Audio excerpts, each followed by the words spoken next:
Okay. Hello, dear friends. Good afternoon. Such a beautiful, beautiful afternoon. So let's continue with our story. And this is The Doomed Prince. And this is the last story of this book. So there was once a pharaoh who had no children, which was a great sadness to him. He prayed daily to the god for an heir. So he prayed every day. He wanted to have one to inherit him. So he wanted to have a son, right? And at last, Ra favored him and decreed that he should have a son. So Ra, the god of sun, made a final decision. Oh, wow, this guy has done enough. He has prayed enough. Now I should do something for him. So he had a son. When the baby was laid in his cradle, the 7 Hathors visited him. These were the 7 goddesses who predicted the fate of every newborn soul. No one could escape the future they foretold. So the baby was born, and then the 7 Hathors. Hathors were goddesses, and they are kind of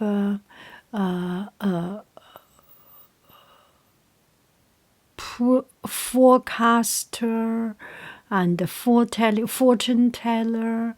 They are the people who has the power of a prediction. A little bit like Cassandra, but Cassandra has the power of prediction, but she lost her power of persuasion. That's in Greek mythology, that kind. And these 7 Hathors, they have the power of prediction, and they do not even need to use the power of persuasion.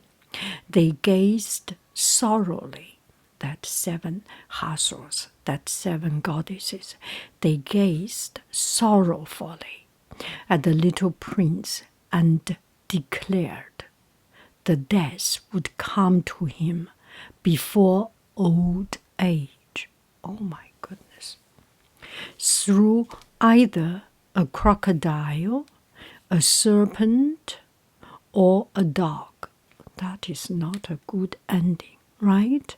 Not only end up his life early, his life to be ended up early, but also through this very cruel way. When the Pharaoh heard this, he had a tower of stone built to house his son, furnished with all the luxuries that a royal child should have. This tower stood solitary on the edge of the desert, far from the rough and tumble city life, and the prince's servants were commanded to keep him away, always keep him away from, well, he is away from everything, and keep him always safe within its walls.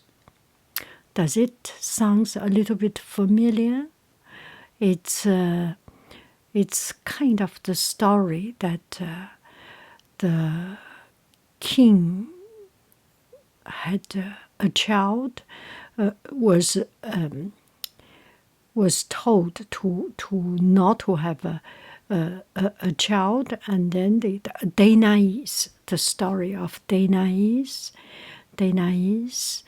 She was the princess, and the king, her father, there was a prophecy that her father will be killed by the grandchild. So the father made a tower also. Rapunzel? Anyway, let's keep on. The prince spent a lonely boyhood in his tower. One day he climbed to the roof and saw a man leading a dog along the road below. What is that creature that follows the man? He asked. That is a greyhound, his servant answered. So he has never seen any animals. What is a greyhound? Oh, that looks so beautiful. I want a greyhound. The servant reported to the boy's father. He could have a tiny puppy, said Pharaoh, so that he does not fret. So the prince was given a greyhound puppy, which loved him and followed him everywhere, anywhere, wherever he goes. Time passed, and the prince grew to be a young man. He was restless in his solitary tower and begged his father to let him go out into the world, because other young men has done this, right? And also, when you become a young man, the internal energy, the hormone, it's impossible to stay inside, right? So he asked to go out. For who knows whether I shall meet my destiny early or not. Let me live while I can, and I am dying within these walls. No matter what my future holds me, I need to live my life. And living inside this wall, with no one to talk to, with no communication, that is not a life. And I do not want to live that life. I want to live my life as a real person, as a human, that live my life to the fullest. That's his wish. With a heavy heart, the Pharaoh let the young prince have his way. Well, his dad kind of understanding. This is no way that this young man that live inside, it's a death penalty. He may live outside to die. He may live inside to die. Live inside to die is a death penalty by myself, and death penalty that even more cruel, right? So his father finally decided, okay, you go your way. He gave him weapons and a fine horse, and accompanied him to the edge of the eastern desert. There the two embraced each other, and the father said, now go wherever you please. That's a good father, don't you think so? Give the young man freedom. Anyway, I cannot save him. I cannot do anything. That is already the foretold fate. Let him have his way. Let him have his way. The prince rode into the desert with his faithful dog running behind his horse. He journeyed to the north and to the east until he reached the realm of the king of Mesopotamia. that's almost Iran, Iraq, right? He reached the realm of the king of Mesopotamia. This king had one daughter. I am hearing something, I am smelling something, I am sensing something. The king had one daughter who was very beautiful. She lived in a palace perched on the edge of a cliff, and she could be seen each day at her window, gazing down upon the world below. Her father had made it known that any prince who managed to scale the cliff and reach her window might marry her. All the princes of Syria had tried, but the sheer cliff and high window had defeated them all of them. Now, when the prince of Egypt arrived, he declared he meant to try his luck. So, Romeo and Juliet, all the classic love story. There was one beautiful princess. She was sitting inside her palace, and the palace was built on the cliff, and she does not go out, and nobody can reach that cliff. Only one who reached the cliff climb and reach to the cliff and go through the window can marry her. Nobody has succeeded. Everyone, maybe someone lost their life, maybe someone gave up in the middle of the way. The book didn't tell about the story about that part. We can use our imagination to think about it, right? So no one succeed. But who are you? Demanded the other prince. My father. So he said, so this young doomed prince, he said, I am going to try it. I need to try it. I mean, my life is already like this, and I do not care about anything. I just want to live my life. So he wanted to try, and everyone was thinking, who are you? Where are you coming out? We have never seen you. My father is an Egyptian charioteer, is a driver, is a chauffeur. My father is an Egyptian chauffeur, replied the prince, for he did not wish anyone to know that he was the doomed son of the Pharaoh. He did not want to tell anybody this. Well, if anyone knows that he was doomed, it's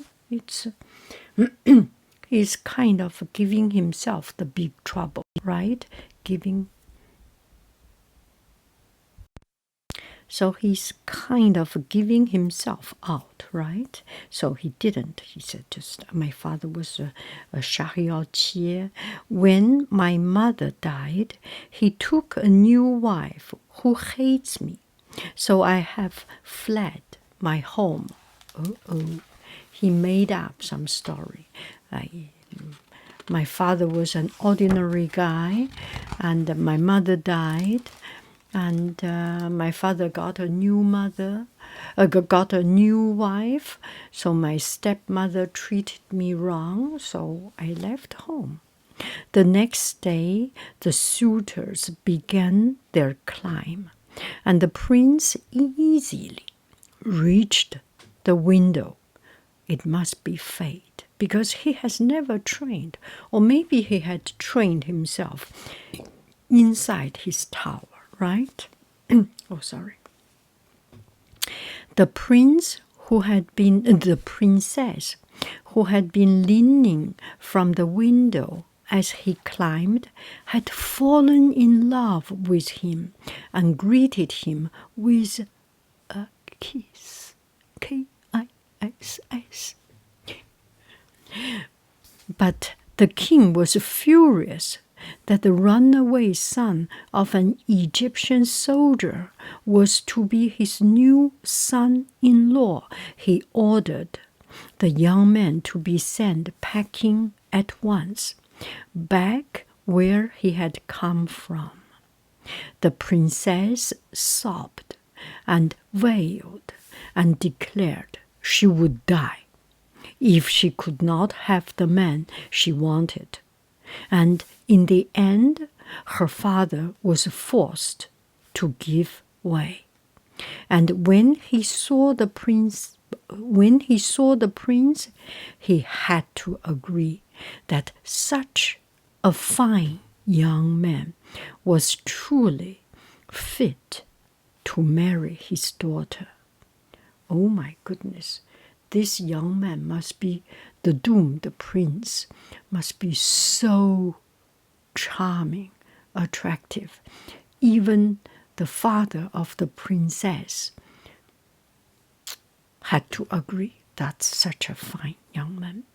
After their marriage, the prince confessed to his wife that his life was to be ended by a crocodile, a serpent, or a dog.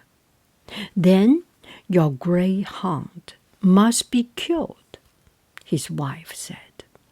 If you are going to die, if you are doomed to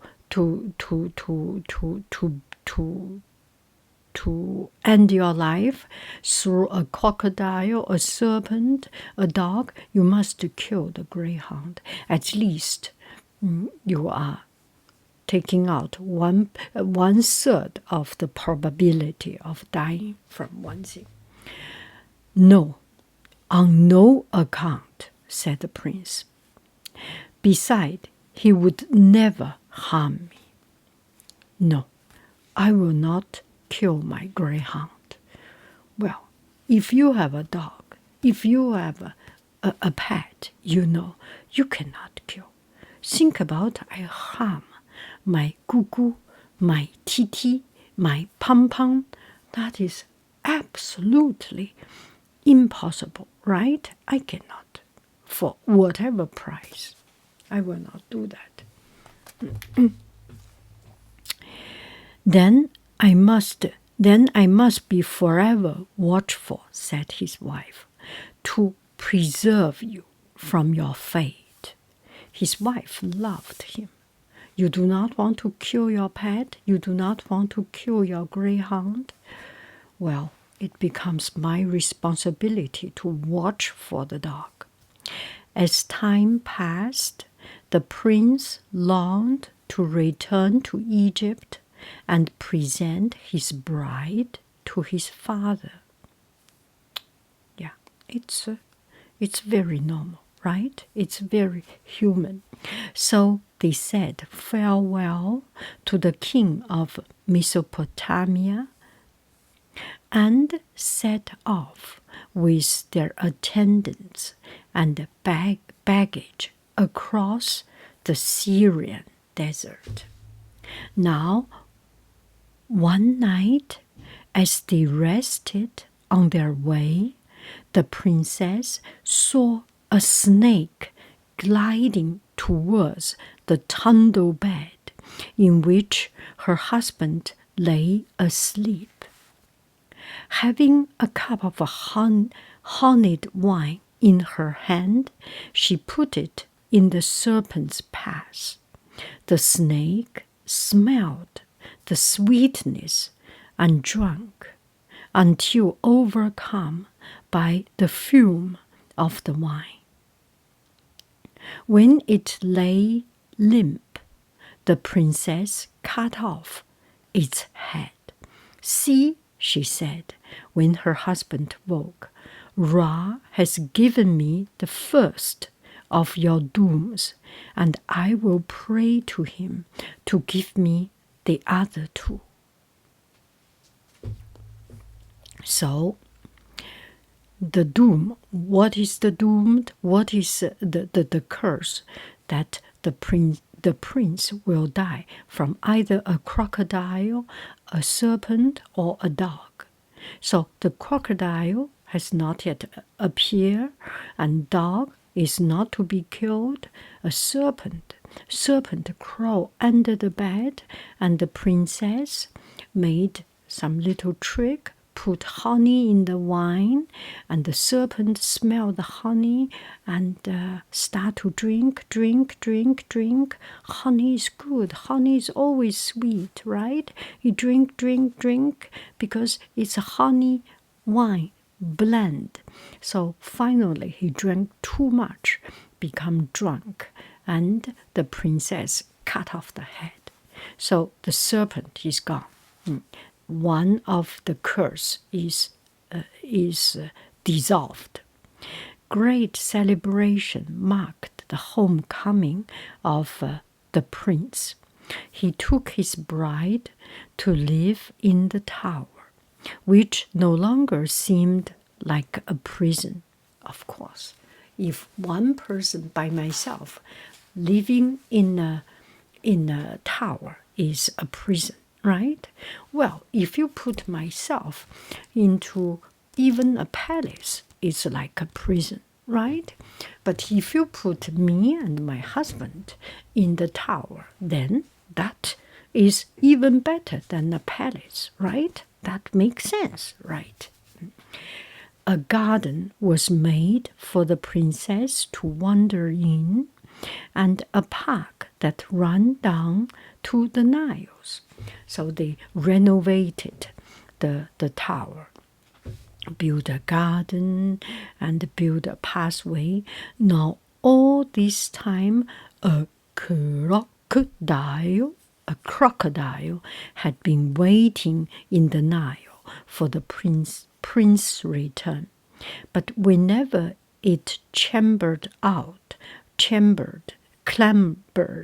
out of the water to waylay him, one of the mesh giants who lived nearby, who loved the prince, drove it back. So the crocodile always wanted to come out, but he was waiting because it was his fate, and it's a crocodile's duty, right? And but every time when he wanted to come out, there was something marsh giant will stop him. One day, the prince was hunting in the park, and his greyhound chased a gazelle into the Nile. The prince splashed in after them. Then the crocodile seized him in its jaw. Behold, I am the doom which ever follows you. Behold, I am your doom. Now this is my time. I am coming for you.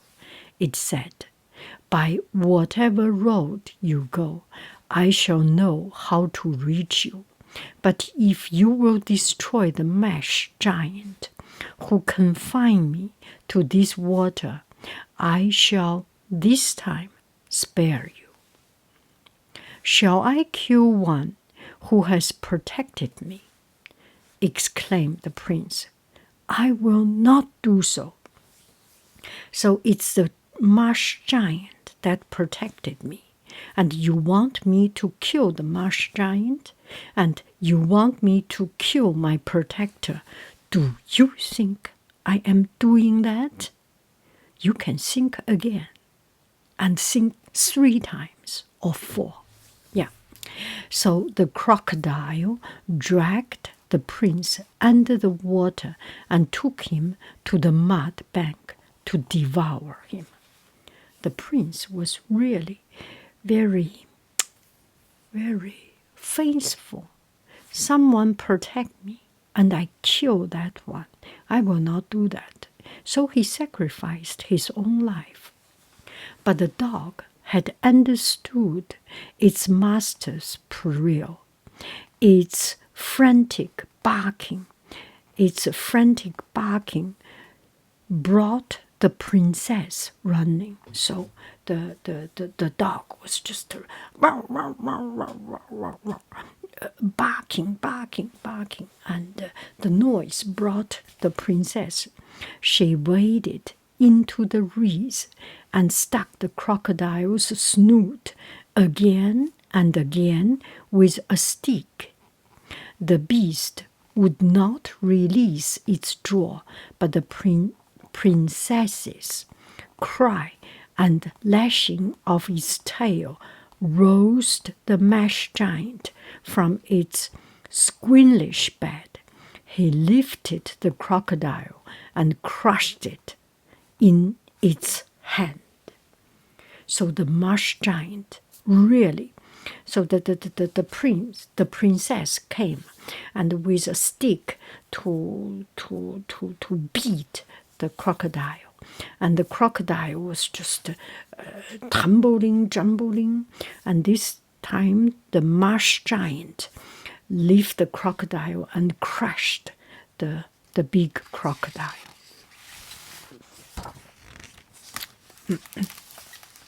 Now Ra has given me your second doom, exclaimed the princess, and he will give me the third also. So the princess, I didn't see the princess is so powerful. The princess killed the serpent, and the princess also helped to kill the crocodile. She did not achieve to kill by her own hand, but through the hand of the marsh giant. And wow, the princess was really powerful. Huh? All this time, the prince of Syria, who had failed to win the princess, were burning with anger because she had been given to a runaway and a nobody. So all the other prince who wanted to get the princess was very angry. Oh my goodness! So our most beautiful princess of our own land, of our own place, went to marry a runaway nobody. So they were very angry. They demanded that the king of Mesopotamia should pay each of them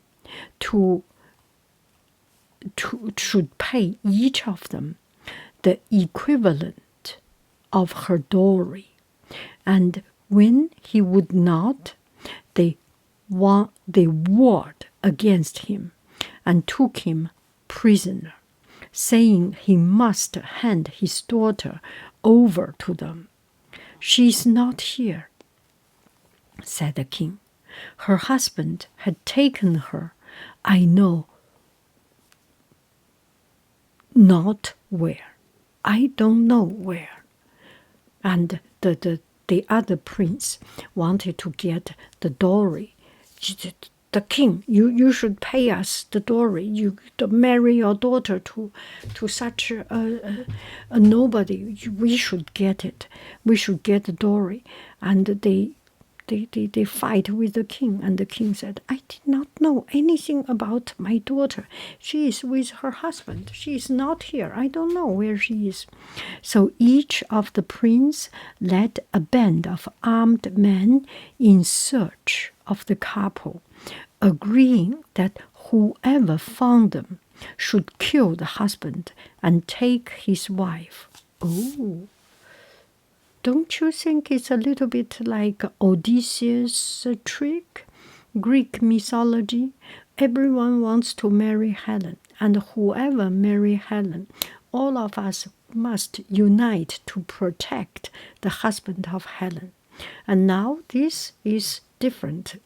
Everyone wants to get this couple wants to kill the prince. Whoever killed the prince should get the wife, get the beautiful princess. right?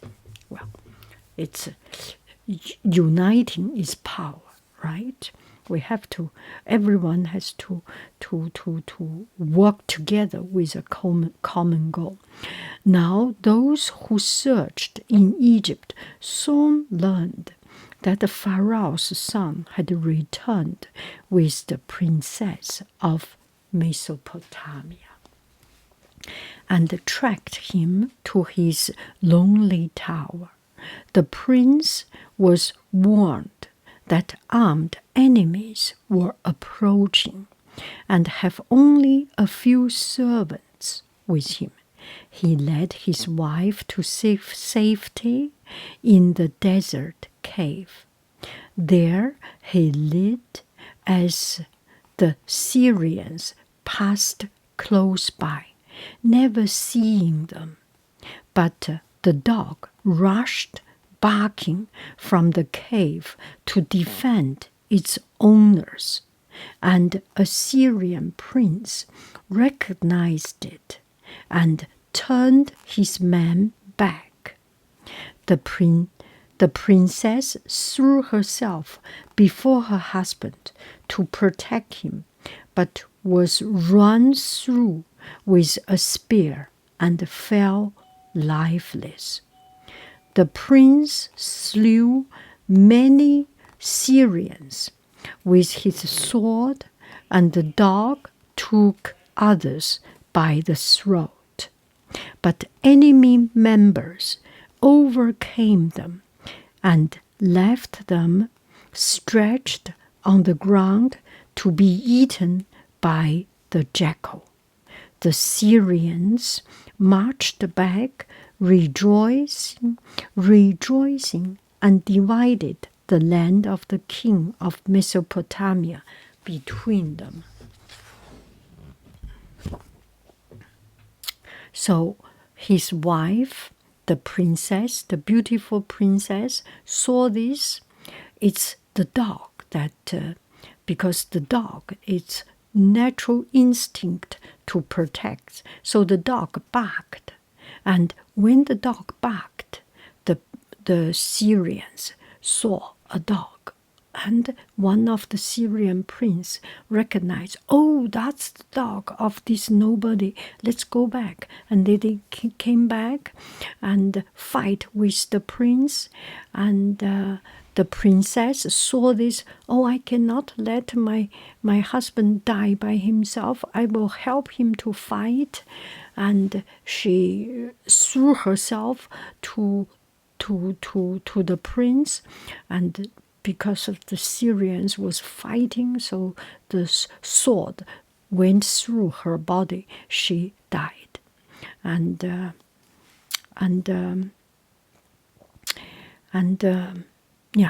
she died. The dying prince gazed at the bodies of his wife, who had tried in vain to save him, and his dog, who had unwittingly brought about his death. "O God," he cried, "though I have not offended you, yet I could not escape my fate." Oh my. So the prince was at the end of his life, almost. He saw his wife was killed. He saw his dog unwillingly brought the enemies back.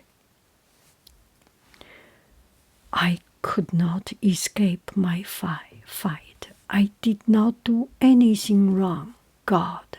I did not do anything offend you, right?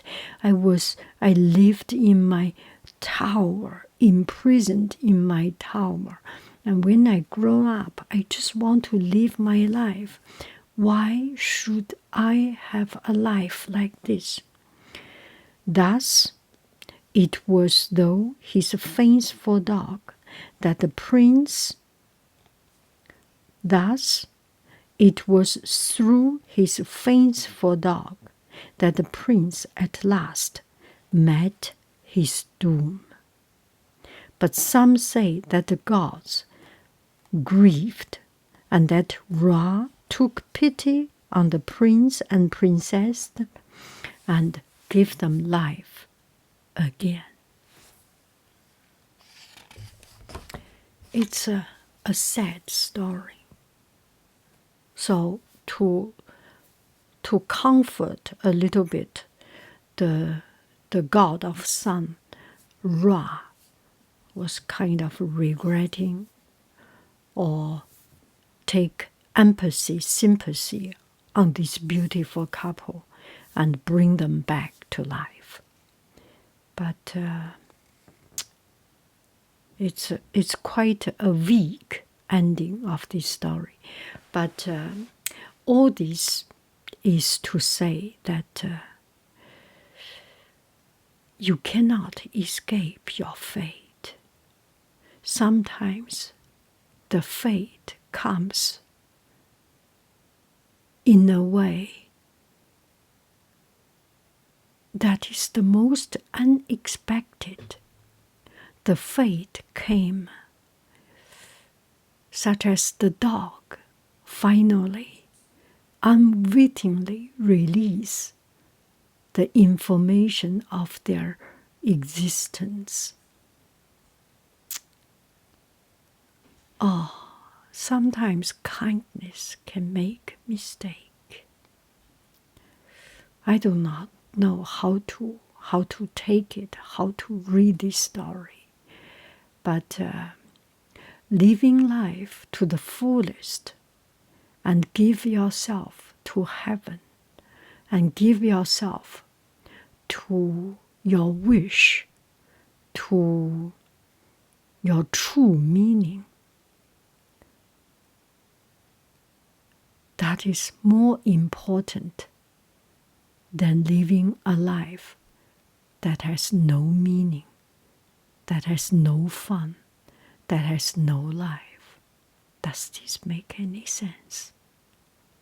Live your life to the fullest, and the rest,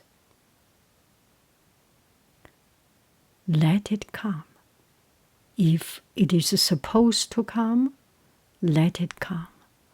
If it is supposed to come sooner, let it come sooner. Sooner or late, you cannot escape your fate. Wow, what a fatal story. That's the end of this book. Thank you very, very much. I love you. I really do. Do. Goodbye. Bye.